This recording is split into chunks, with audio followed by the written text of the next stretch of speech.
Okie dokie, welcome back to my name, guys. We are officially in the same seat, same table. It appears that no one has an issue with this set, and therefore, I'm gonna stay here. So, today it is way too hot for this top. I just want everyone to know this, but it matches my hair, and that's why I'm wearing it. It's actually bloody boiling in London, but it's fine. I will just handle it because I do look adorable. So, today we are going to be continuing with our pre-Socratics this week. Thank you guys so much for tuning in. And today we are going to be discussing Anaximander.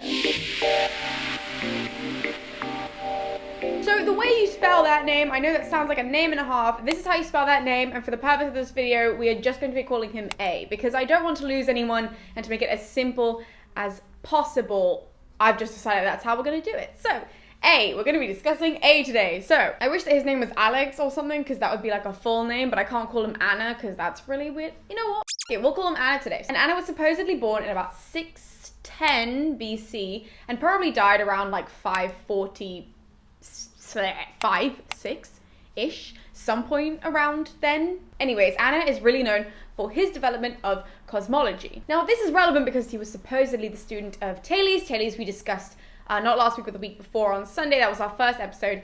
And so Anna was supposedly his student, which then makes sense that we only have like fragments and summaries of his writings, so we don't actually have anything specifically from him. It's all kind of references and that sort of shebang. But yes, the whole cosmology thing makes sense because Thales sort of wrote about cosmology and how things came into being and that sort of jazz and how everything started on nature, and so did Anna. Right off the bat, he was really, really famous for bringing his thing that goes under this name, a gnomon, I think the G is silent, but either way, he brings this thing back from Babylon, which we know in hindsight. At the time, he said, I was the person who invented this, and then now we're sort of like, well, they definitely had this thing in Babylon, but this thing, it was basically just like a rod, right? And he would like stick it in the ground. He stuck it in the ground in Sparta. Well, the way I understand is that it's a rod. It might not be a rod, but that's kind of how I picture it. It's this like little rod big rod that goes into the sand, and then from there it will, tell equinoxes and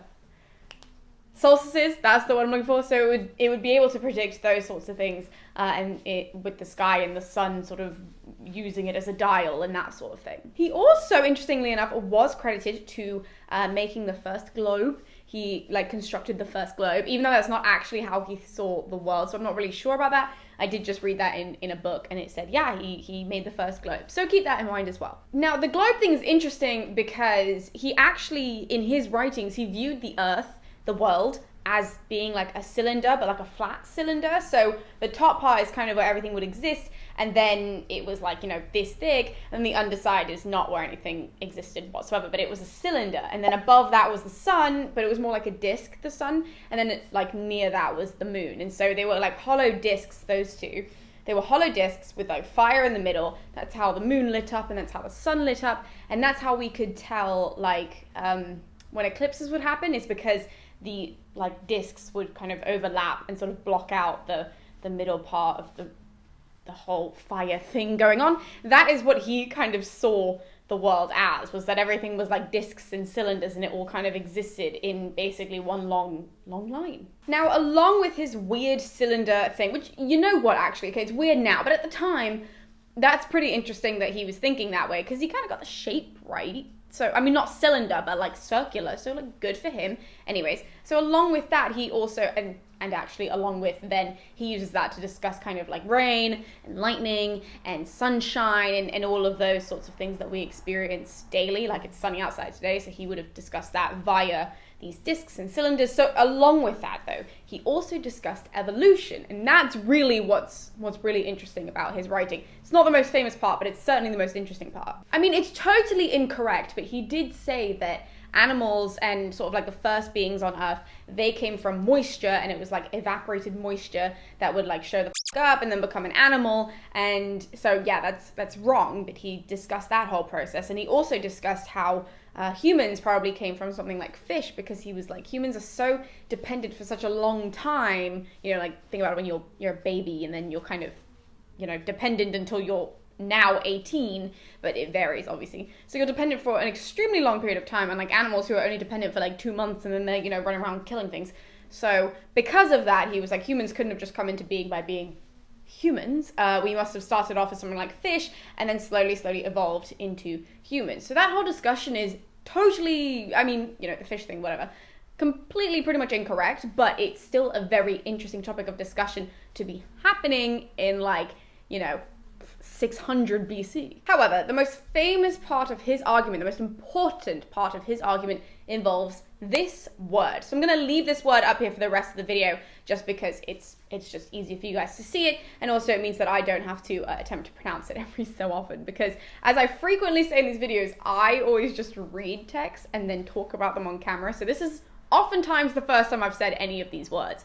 So this word, though, is sort of the core of his argument. It's really the most interesting part of his argument. It's sort of the thing that he kind of coined, right? He was the first person to talk about this. Now, he claims that everything in the universe originates from this thing, from this word. It originates from that. And this goes against Thales, because Thales said that everything originated from water. And so the direct response from Anna is Anaximander. I love saying Anna, though. It makes it sound like much more informal. But the main argument that comes from him is sort of the opposite, and he says, it can't possibly come from water. This is what it comes from instead. Now, this word means like infinite or indefinite, and it kind of works along the line of sort of eternal motion, which was also discussed in Thales. Because eternal motion, supposedly, is even kind of the cause for the Earth and the universe and how everything works. It's this eternal motion, and Anna says it comes directly from this indefinite, from this sort of thing up here. He's like, it couldn't possibly be water. Water couldn't be setting everything into motion. It's gotta be this indefinite, this infinite sort of power. Now, through the indefinite, through the infinite, combined with the motion, that's really what sets everything up. That's really the combination that sets up opposites as well. So hot and cold, he says it's through the indefinite, it's through the infinite that sets up the whole motion of opposites, which is what keeps the world and the Earth balanced. But what's interesting about his argument, which a lot of other people don't say, is that he says that the Earth, even though we have this indefinite, infinite sort of power, the Earth itself isn't eternal, even though there's an eternal motion. So the eternal motion is implied. However, what actually happens is that the Earth itself is not eternal. So the Earth itself can then sort of crumple up, become nothing again, and go right back to this form. It can go back to the indefinite, it can go back to the infinite. And then from that, there can be a whole like world rebirth. And he says that's sort of the core of everything, because the Earth itself can disappear at some point, but that never will. And that's what's driving the universe. That's what's driving the Earth. And so without that, we wouldn't have what we exist on. This takes kind of a more sort of like mythical religious turn, though, because even though he doesn't use mythology and religion, it sort of comes from the idea that there's a lot of sin, basically, and that people need to pay, living organisms need to pay a penalty, and if they're not going to act correctly, if they're not going to treat the Earth with respect, or we're not going to do X, Y, and Z, then, we're just going to start over again. It's just going to go right back to this word. So basically, what he does throughout his entire famous argument with this word is he takes what Thales says. Thales says everything comes from water, and the Earth is even, floating on water, supposedly. That's what Thales says, and he goes like 10 steps further with it, and he says, that's fine, but if that's the case, this won't work, so therefore we must just be coming from more so a force that sets everything into motion rather than an element. So that's kind of like a nice summary, I guess, of what Anaximander basically says. But the most important thing you really have to remember about Anaximander, this is all very, very simply, obviously, is that he coins this word, he coins this phrase, and that's where he says everything comes from, is this word. So that's really the most important thing to remember. But yeah, hopefully that's really short. I tried to summarize because last week a couple of you guys said that towards the end of the week it was getting a little bit difficult to follow. So I tried to go back to basics for this week. We're going to be making them hopefully a lot more simpler. I cut out the names, if you haven't realized. I cut out the reference names because you guys were like, who are all these people? So yeah, do not worry. We're going to try and keep it more simple after last week. Sorry about that. But thank you guys so much for tuning in. We really do appreciate it here at Moaning. So don't forget to hit the like button if you guys are enjoying this, and hopefully this helps you get a little bit further in a class or just in general conversation. So thank you guys so much for tuning in, and stay tuned because tomorrow we're going to be discussing Empedocles. So we will see you then.